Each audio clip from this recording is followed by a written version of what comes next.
An arrogant city councilman humiliates a waiter over a trivial accident, flaunting his power in a crowded restaurant. Little does he know that, at the next table, a federal judge, disguised in gym clothes, observes the scene, ready to turn his night of arrogance into a legal nightmare. The freshly poured glass of red wine toppled with a dull thud onto the white linen tablecloth, spreading a rapidly expanding scarlet stain. The waiter, a young man no older than 20, with the name Pedro embroidered on his uniform, froze, his wide eyes fixed on the stain, then on the customer in front of him, Councilman Augusto Mendez. "What is this, kid?" Mendez's voice, already naturally deep, reverberated through the dining room, laden with theatrical indignation. He rose abruptly, knocking his chair over with a crash. "Are you blind? Incompetent? Do you know who you're talking to?" Pedro, pale, began to stammer apologies, his hands visibly trembling. "I'm so sorry, Councilman. It was an accident. I swear it was an accident. I'll clean it up right away. I'll bring another drink." Mendez, a burly man in an impeccable suit that now seemed too tight for his fury, ignored the apologies. He pointed an accusing finger at the waiter's face, a vein throbbing in his forehead. "Accident? An accident is what's going to happen to your career if you continue with this irresponsibility. I can ruin you, you know. I can make sure you never work anywhere in this city again." The silence in the restaurant became palpable. Conversations at neighboring tables ceased, replaced by embarrassed whispers and furtive glances. No one dared to intervene. Councilman Mendez's figure, known for his influence and explosive temper, commanded a veiled fear. Pedro, with tear-filled eyes, felt the weight of public humiliation crush him. He was just a student trying to pay for college, and Mendez's threat seemed like an insurmountable abyss. At a more distant table, almost camouflaged by the dim light and a flower arrangement, federal judge Helena Vasconcelos observed the scene. Her gym clothes, black leggings and a graphite grey t-shirt contrasted with the formality of the environment and the councilman's pomp. She had just left the gym, and the adrenaline from her workout still coursed through her veins, but her mind was perfectly calm and analytical. Helena was not easily impressed by displays of power. In her career, she had dealt with figures far more imposing than Councilman Mendez, and always with the same serenity. She assessed the situation. A clear abuse of authority, an attempt at intimidation based on an artificial social and political hierarchy. The young waiter's fragility was evident, and the councilman's cruelty unnecessary. Mendez, noticing the silence and attention he had captured, puffed out his chest even further. "Call the manager now and tell him I demand that this walking disaster be fired immediately, or else he'll have problems with me too." Pedro trembled, tears now streaming freely down his face. He couldn't form a coherent sentence, just a stammer of desperation. The idea of losing his job, of seeing his future compromised by such a trivial error, was unbearable. Helena pressed her lips together. The line had been crossed. It wasn't just an incident of poor service, it was an explicit threat, an improper use of influence to coerce and harm a citizen for a frivolous reason. The law, for her, was not just a set of articles, but a shield for the vulnerable. And at that moment, Pedro needed a shield. She picked up the linen napkin from the table, folded it carefully, and placed it beside her untouched plate. Her eyes, previously relaxed, now displayed a cold, calculated intensity. Without making a sound, she moved her chair slightly, turning her body to get a more direct view of the councilman. The expression on her face was one of absolute calm, but her eyes, fixed on Mendez, carried a silent promise of legal retribution. The councilman, engrossed in his own performance, had not yet noticed her. But the atmosphere around Helena subtly began to shift. Like the air before a storm, she didn't need to raise her voice. A simple yet firm, "Excuse me, Councilman," cut through the tense silence of the dining room with the precision of a scalpel. Augusto Mendez, still standing with his finger pointed at Pedro, turned, irritated by the interruption. His eyes met Helena's, which observed him with a disarming calm. He frowned, not recognizing her. His mind, clouded by anger and self-confidence, registered only a woman in gym clothes, out of place in that environment. "Who are you to interfere?" he snapped, his voice still laden with arrogance. "This is none of your business, madam. It's a matter between me and this incompetent." Helena remained unperturbed. Her blue eyes, now cold and penetrating, did not waver. "Everything that happens in a public space, councilman, is the business of any citizen, especially when it involves threats and abuse of power." She articulated the words with a clarity that made some of those present hold their breath. Mendez laughed, a dry, disdainful sound. "Abuse of power? I am a councilman. I am demanding quality service and the punishment of a negligent employee. This is called exercising my rights as a customer and an influential citizen." He tried to puff out his chest again, but Helena's serenity seemed to deflate his pose. "No, councilman," Helena corrected, her voice still low, but with undeniable authority. "That is called psychological harassment, coercion, and depending on how your threats are interpreted, even abuse of authority. Given your public office, threatening a young man with the destruction of his career over a trivial accident using your position is not exercising a right, it is committing an offense." Pedro, who until then had been paralyzed by fear, raised his tear-filled eyes to Helena. There was a spark of hope in his gaze, a feeling that, for the first time, someone was there to defend him. Mendez felt a chill run down his spine. The way she used the terms, the legal precision, was not that of a mere curious bystander. He tried to regain control.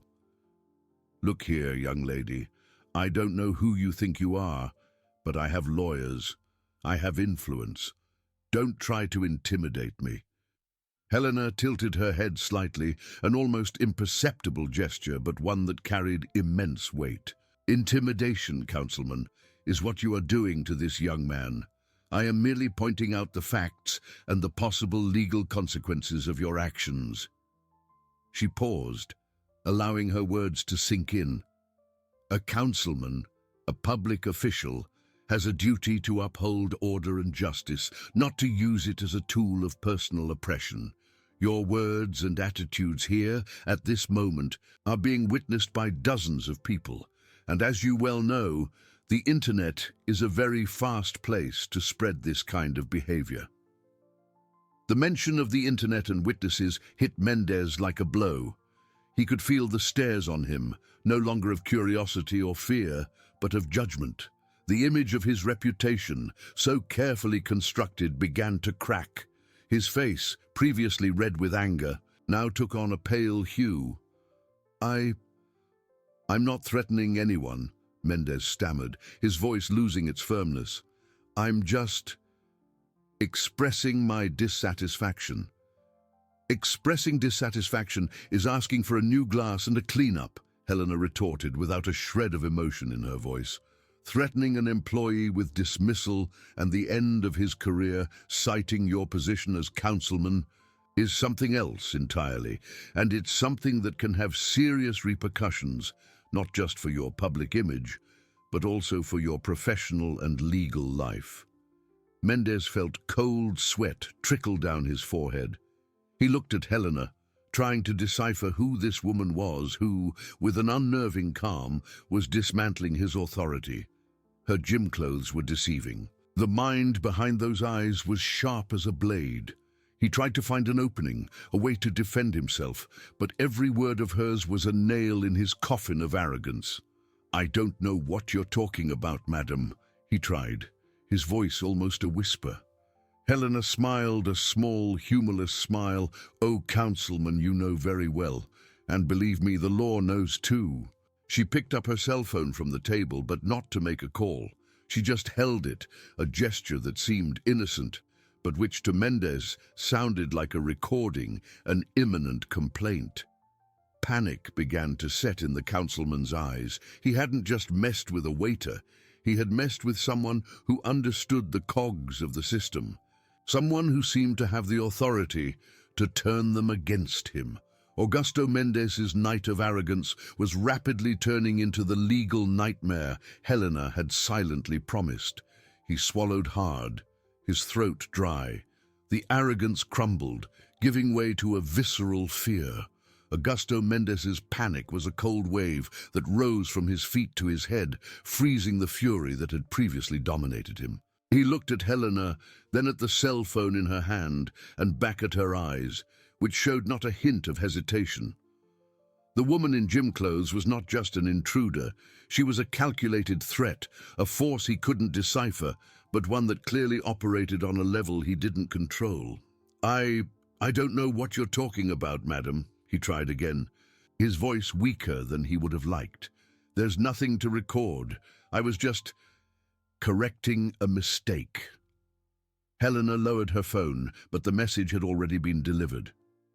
Correcting a mistake, councilman, does not involve threats of dismissal or career termination, especially when uttered by someone in your position. That has a name, and you know what it is.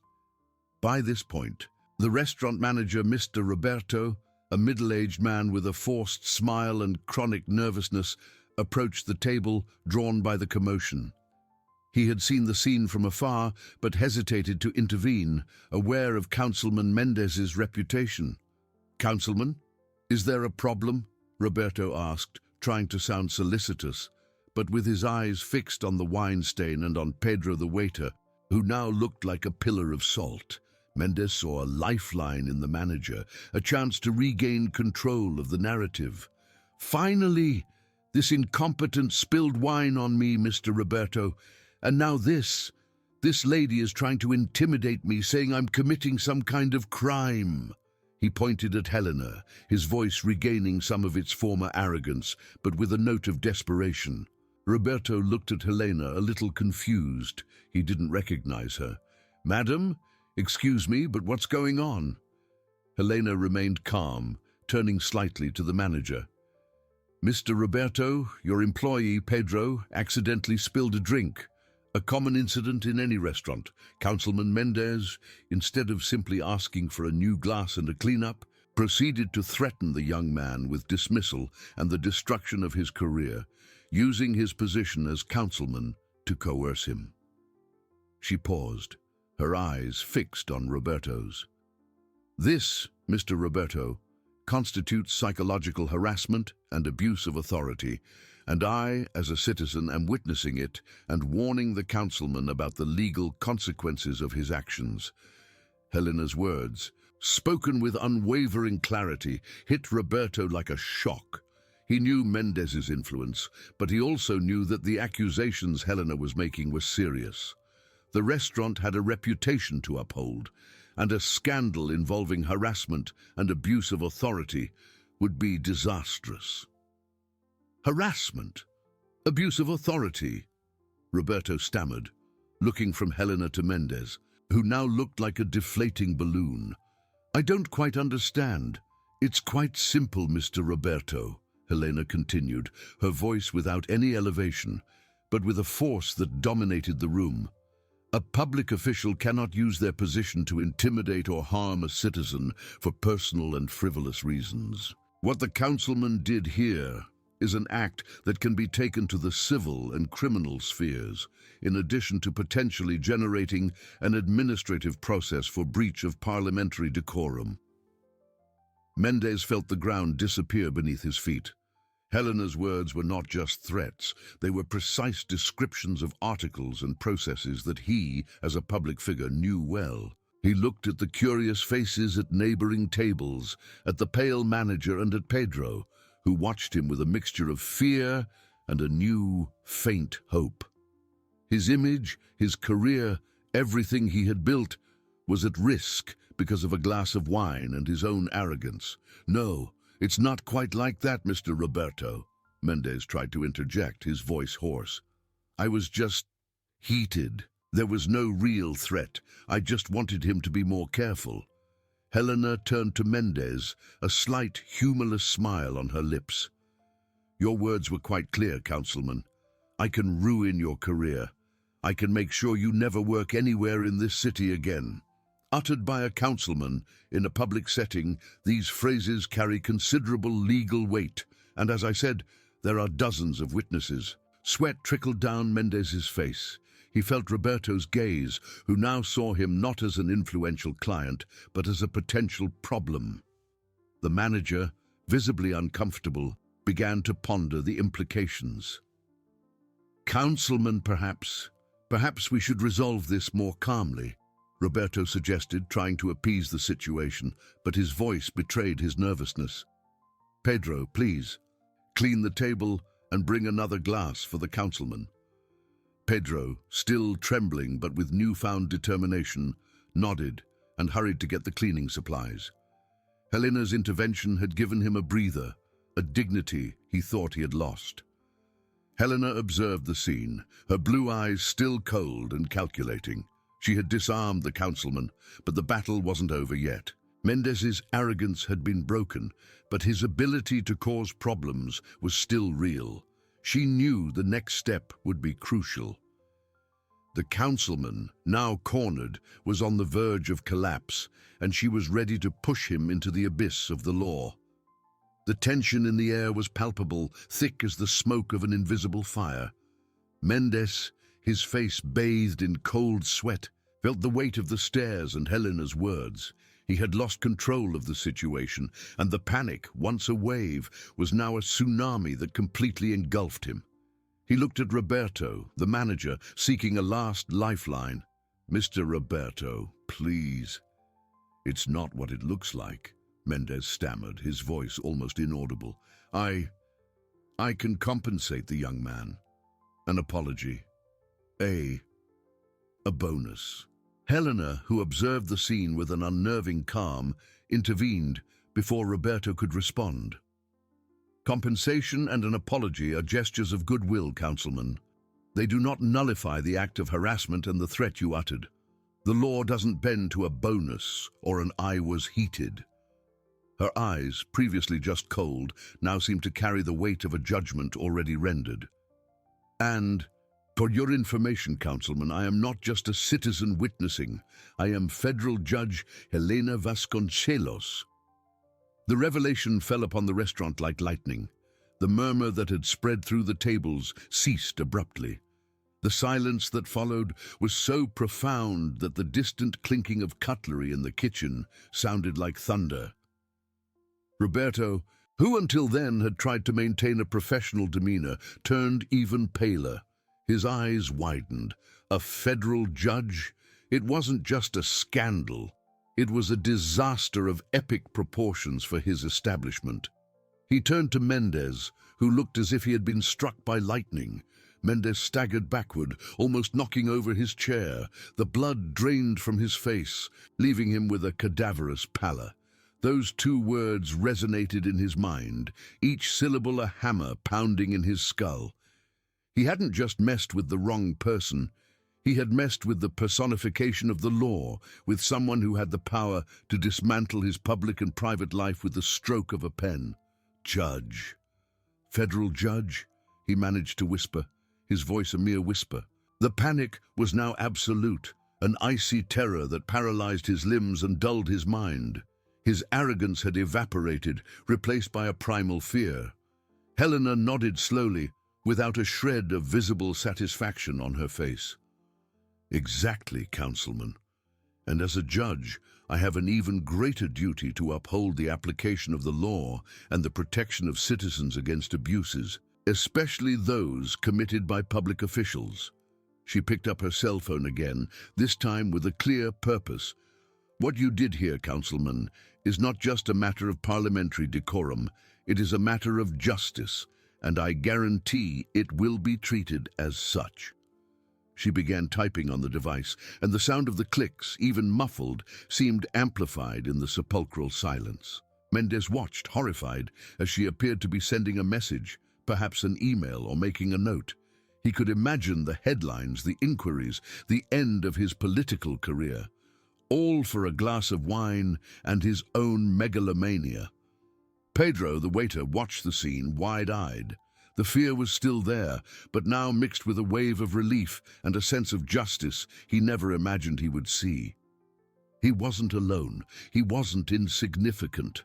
Roberto, the manager, finally found his voice, though it was choked. "Madam Judge, I apologize for all the trouble. The restaurant is at your disposal. Is there anything we can do?" Helena looked up from her phone, fixing her gaze on Roberto. "Mr. Roberto, you are already doing what is right by ensuring your employee is treated with dignity and that the law is respected in your establishment. And I suggest that Councilman seriously reflect on the consequences of his actions." Mendez, with weak knees, felt completely exposed. He was no longer the influential and feared councilman. He was just a small, pathetic man, caught red-handed in his own misery. He knew there was no escape. The mask of power had fallen, revealing only a pale and terrified face. "I need to go," Mendez managed to say, his voice hoarse and trembling. He turned, stumbling, and began to move away from the table, avoiding everyone's gaze, especially Helena's. He felt the stares from the other tables on him, no longer of curiosity, but of contempt. His reputation, his career, everything he had built was crumbling before his eyes. Helena watched Mendez walk away, his figure shrinking as he hurried towards the exit, almost running. There was no triumph in her gaze, only the cold satisfaction of duty fulfilled. She had promised he would realize too late that he had messed with the law, and he had just received the harshest of lessons. The silence in the restaurant remained for a few moments, which seemed like an eternity. Slowly, people began to murmur, to stir, to try and absorb what had just happened. Pedro, still standing, felt a gentle hand on his shoulder. It was Roberto, the manager, who looked at him with an expression of apology and relief. "Pedro," Roberto said, his voice soft. "Are you okay? Please, sit down for a bit. I'll take care of the table myself." Pedro nodded, tears finally streaming down his face, but this time they were tears of relief. He looked at Helena's table, who now put away her phone and observed him with a slight, almost imperceptible nod. The federal judge had arrived, and justice that night had been served. Mendez didn't run, but his steps were quick and clumsy, almost a continuous stumble towards the exit. He felt the glares burning into his back, each one a knife piercing his carefully constructed image. The air of the restaurant, once a symbol of his status, now seemed to suffocate him. He pushed the glass door with unnecessary force, almost bumping into a couple entering without even apologizing. The cold night street hit him, but the icy air was nothing compared to the paralyzing cold he felt inside. He had been unmasked, humiliated, not by a political adversary, not by an investigative journalist, but by a federal judge in a crowded restaurant because of a glass of wine and his own megalomania. Helena's words echoed in his mind. Federal Judge Helena Vasconcelos. The name, previously unknown, was now synonymous with his nightmare. He could feel the cold sweat trickling down his forehead, his heart pounding erratically in his chest. His career, his reputation, everything he had fought to build was now hanging by a thread, perhaps already severed. He staggered to his car, a luxury sedan that once represented his success, now just a desperate refuge. His hands trembled so much he could barely insert the key into the ignition. The engine rumbled, but the sound couldn't drown out the turmoil in his head. He drove aimlessly for a few minutes, the panic growing with every block. What would she do? A federal judge didn't make idle threats. That email, that message. To whom? To the public prosecutor's office? To the ethics committee? The image of his life crumbling projected itself in his mind like a horror movie. He parked abruptly on a dark, deserted street, turning off the engine. The silence that followed was even more terrifying. Mendez picked up his cell phone, his hand still trembling. He needed to call someone, his lawyer. That would be admitting guilt. A fellow councilman. That would be spreading the news of his humiliation. His wife. She would kill him before justice did. He dialed the number of his press secretary, a man named Gustavo, known for his ability to put out fires. Gustavo's sleepy voice answered. "Mendez, is something wrong? It's late." "Gustavo, it's a disaster," Mendez whispered, his voice hoarse with panic. I got into a mess at the restaurant with a federal judge." There was silence on the other end of the line. "What did you do, Mendez?" Gustavo's sleepiness had vanished, replaced by an icy urgency. Mendez tried to explain, but the words tumbled out, disjointed. "A waiter, spilled wine. I lost my head. Said some things. And she was there. She identified herself. Said she was going to report me. Already sent an email to the public prosecutor's office, to her assistant. I don't know." "Calm down, Mendez. Take a deep breath," Gustavo said, his voice now firmer, trying to impose some order on the chaos. "Where are you? Go home. Don't talk to anyone. Don't post anything on social media. First thing tomorrow morning, come to the office. We need to formulate a strategy. This is serious. Very serious." Mendez hung up, feeling a glimmer of hope, but the sense of doom still enveloped him. Gustavo was good, but a federal judge. That was a whole different level of problem. He started the car again, the road home seeming longer and darker than ever. Upon arriving at his mansion in the upscale neighborhood, the facade lights seemed to mock his despair. He parked the car in the garage, avoiding the gaze of the night security guard, who was probably already asleep. The front door opened to an oppressive silence. His wife, Anna, was already asleep, and his teenage children were likely in their rooms, oblivious to the earthquake that had just struck their father's life. He climbed the stairs slowly, each step a burden. In the hallway mirror he saw his reflection, a pale man, wide-eyed, the image of a predator who suddenly found himself hunted. The arrogance he so naturally displayed had dissolved, revealing a raw, visceral fear. He entered the bedroom, avoiding making noise. Anna slept soundly, and he felt a pang of guilt for disturbing her peace with his own ruin. He changed in silence, putting on pajamas, but knew that sleep wouldn't come. He lay in bed, staring at the dark ceiling. The phrase, "Do you know who you're talking to?" echoed in his mind, but now it was he who wondered, "Do I know who I was talking to?" The irony was a bitter poison. He, the man who always used his power to intimidate, had been intimidated by the very law he swore to uphold. The night would be long, filled with catastrophic scenarios and a desperate search for a way out that seemed not to exist. Meanwhile, Helena arrived at her apartment. The cold night air had cleared her mind, but the gravity of the situation remained. She felt no euphoria, only the quietness of someone who had acted according to her principles and duties. Upon entering, the silence of the apartment welcomed her. She took off her sneakers and gym clothes, taking a quick shower. The warm water running over her body helped relax her tense muscles, but not her mind. She picked up her cell phone. There was a reply from her assistant, Marcos. "Dr. Helena, I received your message. I've already forwarded the formal email complaint to the Federal Public Prosecutor's Office, MPF, and the Municipal Chamber's Ethics Committee. I also attached the details you provided. I will follow up closely and keep you informed. Good rest." Helena read the message, a slight nod to herself.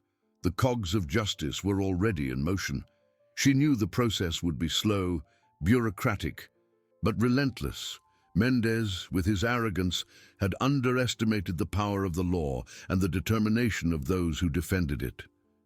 She prepared a chamomile tea, sitting on the balcony, watching the city lights. It wasn't about revenge, nor about humiliating a man. It was about protecting the vulnerable, about upholding human dignity, and about reminding everyone, especially those in power, that no one was above the law. Pedro, the young waiter, would be the direct beneficiary, but the message was for all. Helena took a sip of her tea, the comforting warmth in her hands.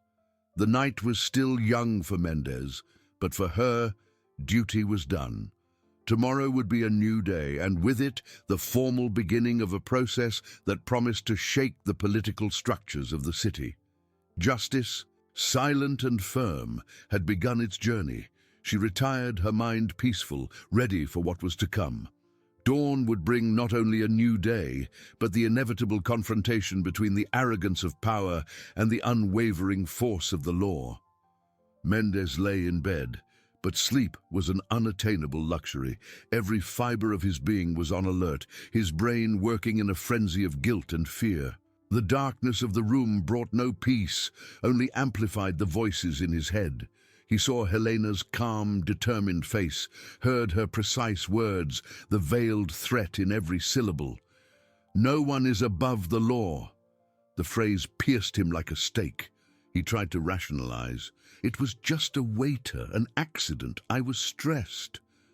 But the voice of reason, or what was left of it, reminded him. It wasn't about the waiter. It was about the abuse of power, the public humiliation, the arrogance he had shamelessly displayed, and the witness was a federal judge. Not just any witness, but the personification of the law he had disrespected. He tossed and turned, the sheet tangled around his legs. The image of his career, built with years of intrigue and favors, crumbling before his eyes, was a personal horror movie. Political scandals were common, but a direct confrontation with the judiciary, especially with such a prominent figure, was political suicide. He thought of Anna, his wife, and the scandal this would bring to the family, to their children. The shame would be unbearable. The digital clock on the nightstand read 3:47 a.m., then 4:12, then 5:00. Time dragged on, each minute an eternity of torment. When the first pale ray of sun filtered through the heavy curtains, Mendez felt a shiver. It was not the dawn of hope, but the portent of a day of reckoning. He got up, his body heavy, his mind exhausted, but still in a panic. He took a cold shower, hoping to awaken, but the icy water only accentuated his sense of doom. He put on a dark suit, the uniform of his authority, which now felt like a costume. He descended the stairs in silence, avoiding the kitchen where the maid was already beginning to prepare coffee. He had no appetite. He grabbed his car keys and left, without waiting for the time he had agreed with Gustavo. He needed to get there earlier, to breathe the office air, as if the work environment could somehow protect him from the approaching storm. Gustavo, despite the late-night call, was already in the office when Mendez arrived, punctually at 7 a.m.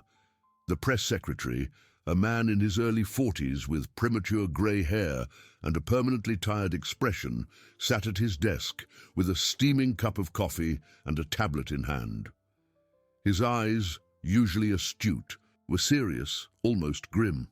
"Good morning, Councilman," Gustavo said, his voice lacking the usual warm formality. "Have a seat."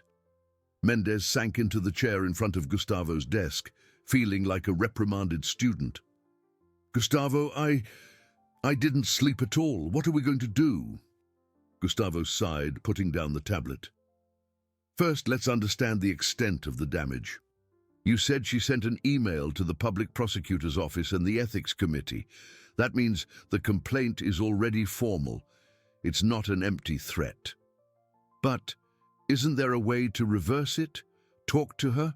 Offer a settlement?" Mendez asked, his voice desperate.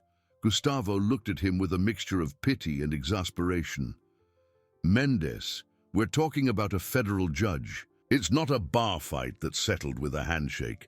She acted as a judicial officer, not as an ordinary citizen.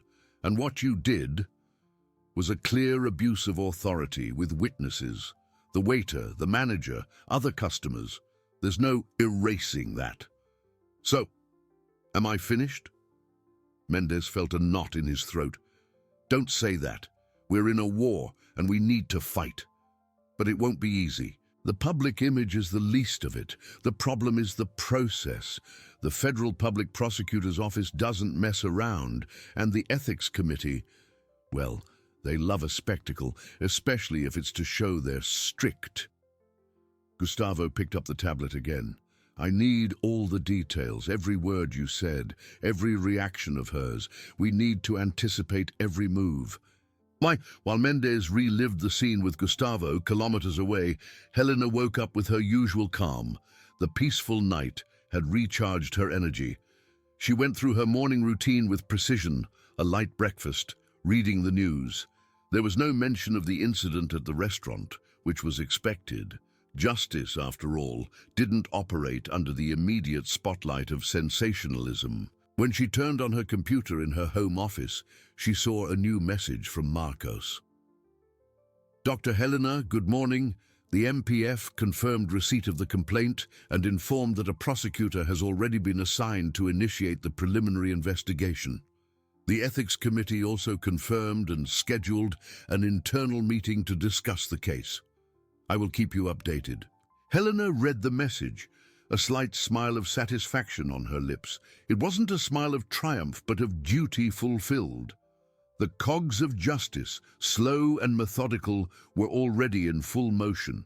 The machine had been activated, and as she knew, once justice began its journey, it was almost impossible to stop it. Councilman Mendez, with all his arrogance, was about to discover the true force of the law. The day had arrived. Mendez, we need to be realistic, Gustavo began, his voice grave, without mincing words. There's no reversing this in the sense of making the complaint disappear. A federal judge doesn't negotiate the application of the law. She executes it, and she has already done so. The email to the MPF and the Ethics Committee is not a bluff. It's a formal act. Mendez felt his stomach churn. But can't we claim it was a misunderstanding? That I was stressed, that I got carried away, but there was no intention of abuse? Gustavo shook his head slowly. Intention is irrelevant when the act is clear. You used your position as councilman to intimidate an employee. There are witnesses, Mendez. The waiter, the manager, other customers in the restaurant, and the most important witness is the judge herself. She is not just a citizen, she is the law. She saw, she heard, and she acted as such. The councilman sank further into the chair, his face pale. So, what do we do? I can't lose everything because of a glass of wine. It's not about the glass of wine, Mendez, Gustavo corrected, his patience beginning to wear thin.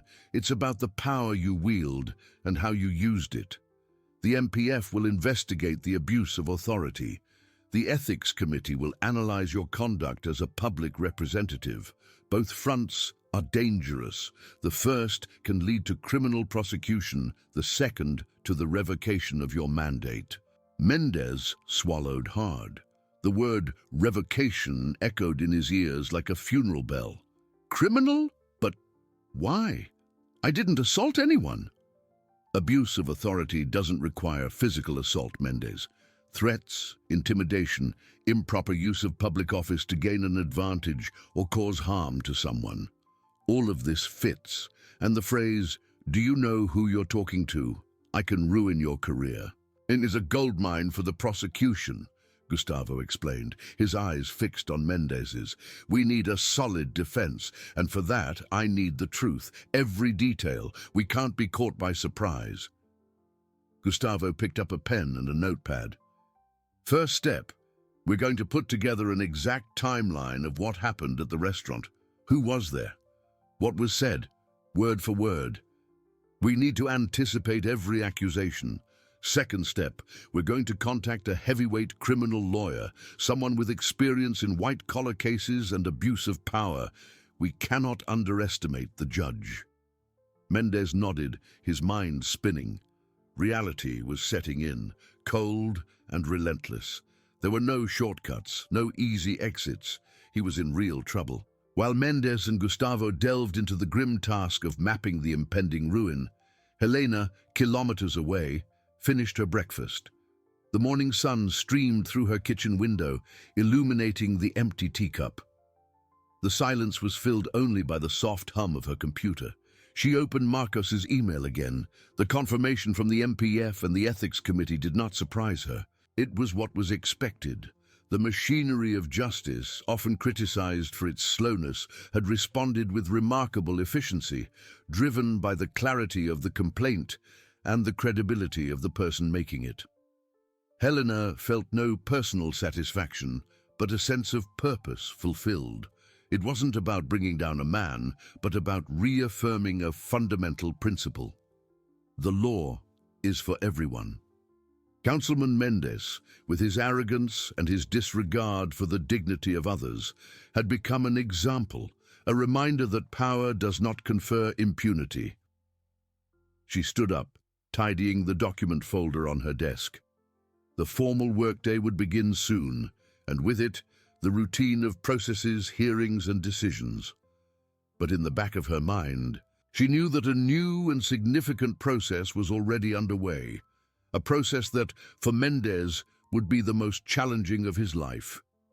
Justice, a silent and unwavering force, had begun its journey and would not stop until the truth was established and accountability exacted. For Councilman Mendez, this journey felt like an endless nightmare. Gustavo's office, once a refuge of strategies and campaign plans, now felt like a torture chamber. The air was heavy with the raw, unvarnished truth Gustavo had just dumped on him. "So, what do I do now?"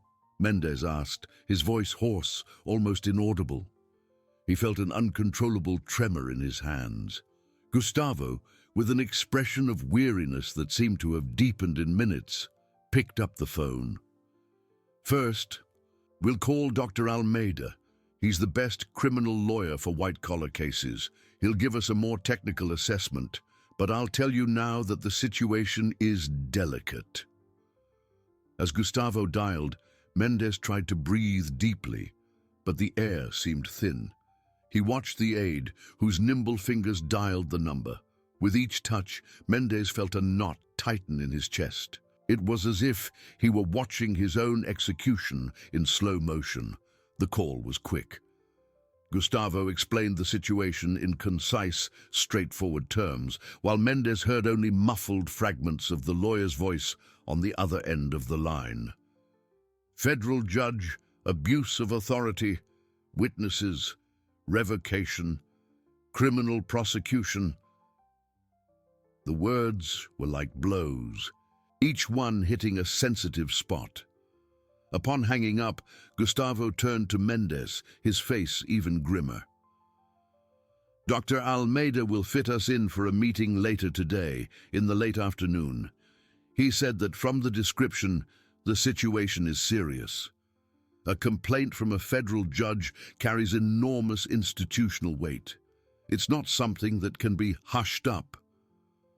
But what if I apologize to the waiter, make a donation to a charity, show remorse?" Mendez clung to any thread of hope.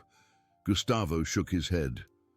"Mendez, that might be useful for public image, perhaps to mitigate a sentence, but it won't stop the process.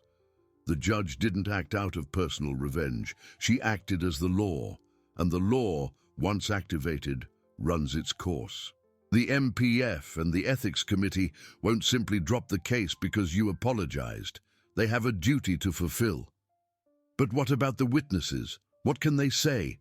Mendez questioned, his mind searching for flaws. "They'll say what they saw and heard," Gustavo replied, his voice firm. "You were visibly agitated. You used your position to intimidate the waiter, the manager, the other customers.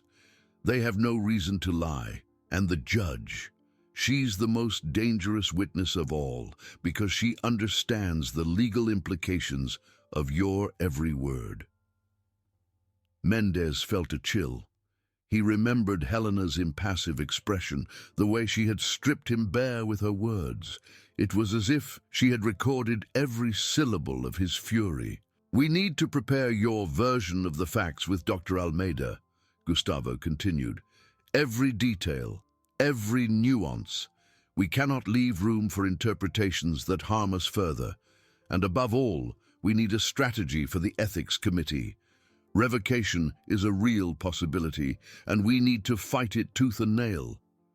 While Mendez sank into an abyss of worries, kilometers away, Helena received another update. Her phone vibrated with a message from Marcos. "Dr. Helena, the assigned prosecutor has already formally requested the first diligences. He asked for the restaurant's security footage, if any, and the list of employees present on the night of the incident. The Ethics Committee has also formalized the opening of the disciplinary process. Things are moving with impressive swiftness." Helena read the message, a slight nod confirming her expectations.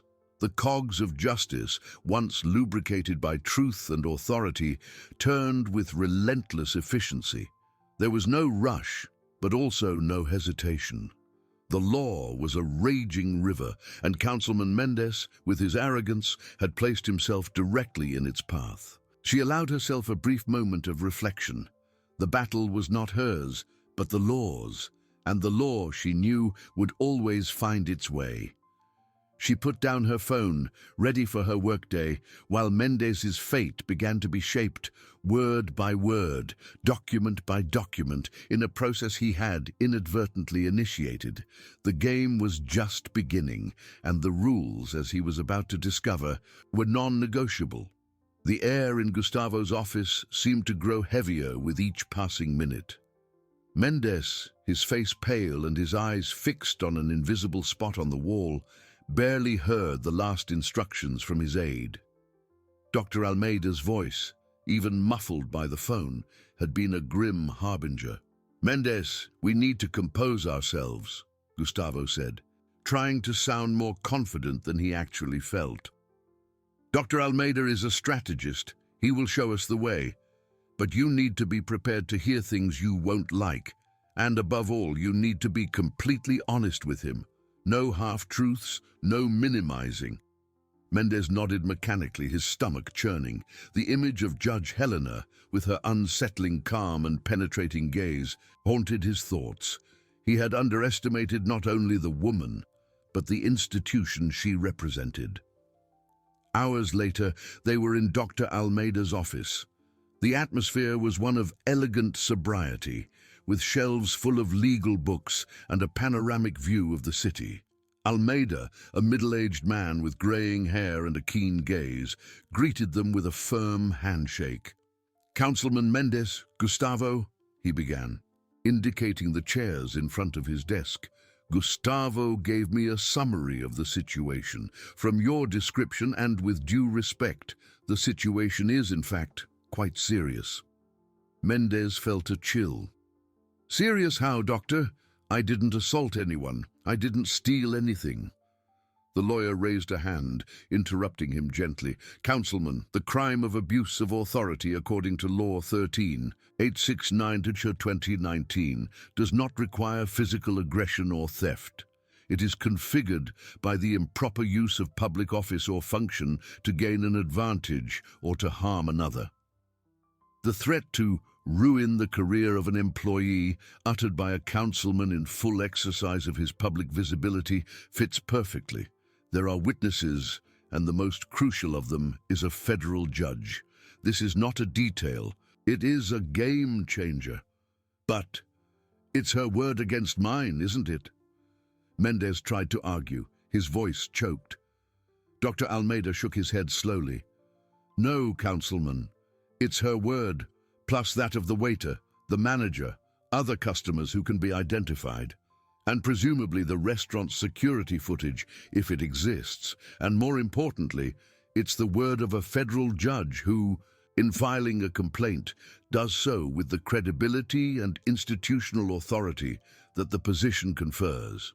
She is not gossiping, she is formalizing a complaint that the Federal Public Prosecutor's Office and the Ethics Committee will take seriously. So, what can happen? Mendez asked, the tremor in his hands now visible. In the criminal sphere, the MPF can file a complaint for abuse of authority. Penalties range from 6 months to 2 years of detention, in addition to a fine and, in some cases, loss of office and disqualification from holding public office for up to 5 years. In the administrative sphere, the Ethics Committee can initiate a disciplinary process that can culminate in the revocation of your mandate. Both fronts are dangerous and will require a robust defense. The word revocation echoed again in Mendez's mind, now with the force of a verdict. He felt the ground disappear beneath his feet.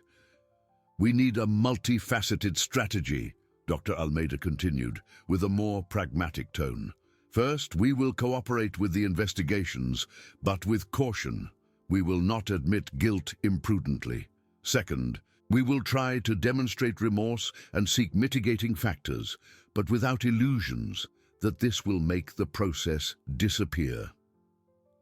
Third, and most importantly, we will build a narrative that, while not denying the facts, contextualizes them in a way that minimizes the malicious intent and the impact of your conduct. But I repeat, the presence of the federal judge as an eyewitness and complainant makes everything exponentially more difficult." While Mendez absorbed the harsh reality kilometers away, Helena received another update from Marcos.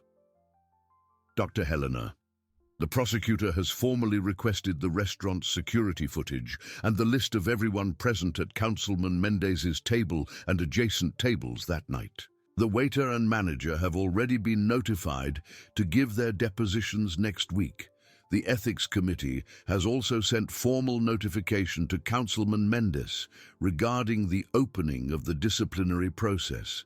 Things are moving with impressive swiftness." Helena read the message, a slight nod.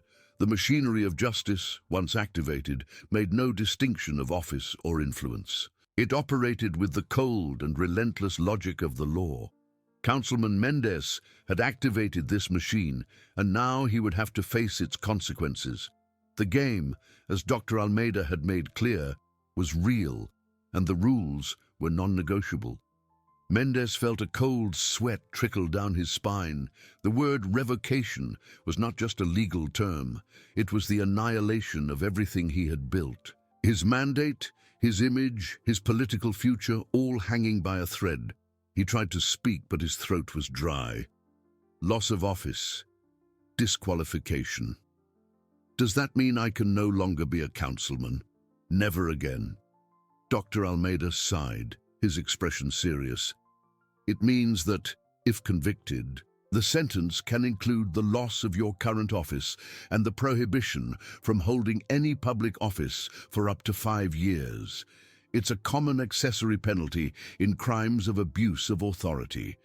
In the Ethics Committee's sphere, revocation is the maximum penalty and is definitive for this mandate." Mendez sank further into the chair, his face livid. Gustavo, beside him, placed a hand on his shoulder, a gesture of support that seemed useless in the face of the avalanche of information. "Councilman, we need to remain calm and focus on the strategy." Gustavo tried to encourage him, though his own voice was tense. "Calm? How can I be calm, Gustavo? My life is falling apart." Mendez exploded, his voice choked with anger and fear. "Because of a waiter and an interfering judge." Almeida raised a hand, his voice firm and controlled. "Councilman, I understand your frustration, but we need to be pragmatic. The federal judge is not interfering. She is a qualified witness and a complainant with unquestionable institutional credibility. The waiter is the victim. The narrative of interference will not help us. We need to build a solid defense, not a war of unfounded narratives." "What's the first step, then?" Mendez asked, his voice now a whisper of resignation. "First, we will gather all the details of that night from your point of view," Dr. Almeida instructed. Every word you said, every action, what you were feeling, not to justify the unjustifiable, but to understand the context. Second, Gustavo, you need to start preparing a crisis communication team. We need to control the public narrative as much as possible in case the press starts leaking information. This won't stop the legal process, but it can mitigate the damage to your image and perhaps influence the perception of some members of the ethics committee. And the waiter? Mendez asked. Can't we try to reach an agreement with him? Compensation. We can try an approach, but with great care, Dr. Almeida pondered. Any attempt to silence or influence him could be interpreted as obstruction of justice. If he is willing to an out-of-court settlement to repair the moral damage, that could be a mitigating factor, but it won't make the criminal complaint disappear. Judge Helena has already activated the MPF, and the process will proceed. So are we lost? Mendez murmured, his gaze fixed on the city skyline, which seemed so distant and indifferent to his impending ruin. We are not lost, Councilman, Dr. Almeida corrected, his voice softer but still firm. We are in a difficult battle, but we have a defense. We will argue that there was an excess, yes, but not a direct malicious intent to harm, that the situation was a misunderstanding, exacerbated by the stress of the moment, that you were under pressure, perhaps even with your health compromised. We will seek all possible mitigating factors, but for that, I need your total cooperation and honesty without hiding anything. While Mendez tried to process the complexity of the situation, kilometers away, in the silence of her office, Helena reviewed the documents Marcos had just delivered. These were the formalizations of the requests for diligence, official letters to the restaurant requesting security footage and the reservation list, notifications for the waiter and manager to give depositions, and confirmation of the opening of the disciplinary process in the ethics committee. She read each line carefully, her gaze professional and dispassionate. There was no personal satisfaction in seeing the machinery of justice turn, only the confirmation that the system was working. The law was not an instrument of revenge, but of order. And order, at times, required that the powerful be reminded that they were not above it. Helena signed some documents, authorizing the continuation of other investigations in distinct cases. Her mind was already on other processes, other injustices to be corrected. Councilman Mendez's case was just one more, albeit with considerable symbolic weight. He had underestimated the power of the law, and now he was learning the hard way that it did not bend to arrogance. In Dr. Almeida's office, Mendez felt the overwhelming weight of every word, every document, every step justice was taking. He looked at the city view, the lights shining indifferent to his ruin. His mandate, his career, his image, everything was at stake, and the chances of victory seemed minimal. He had played a game he didn't understand, with rules he thought he could bend, and now he was paying the price. Almeida. The heavy silence was broken only by the sound of Mendez's ragged breathing. He felt like a fish out of water, struggling against an invisible net. So, what do I do now?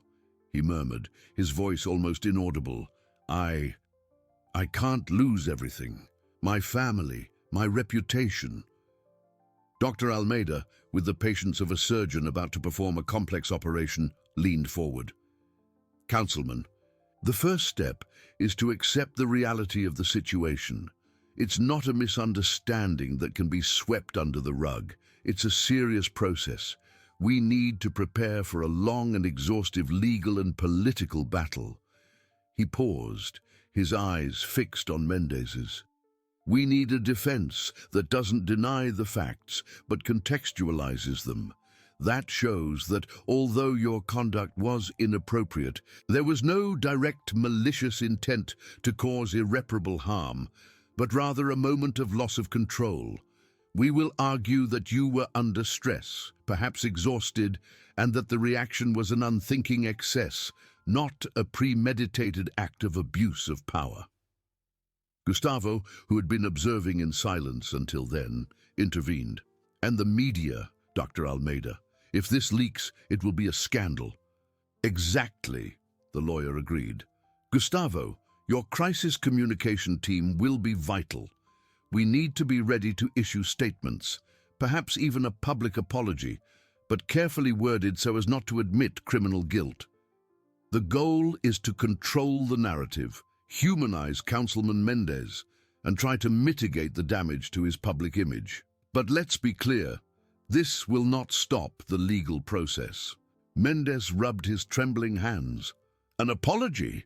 To that waiter? After everything I said?" The idea seemed humiliating, an admission of weakness he had always despised. "Councilman, humility, at this moment, can be your greatest ally," Dr. Almeida retorted, his voice firm.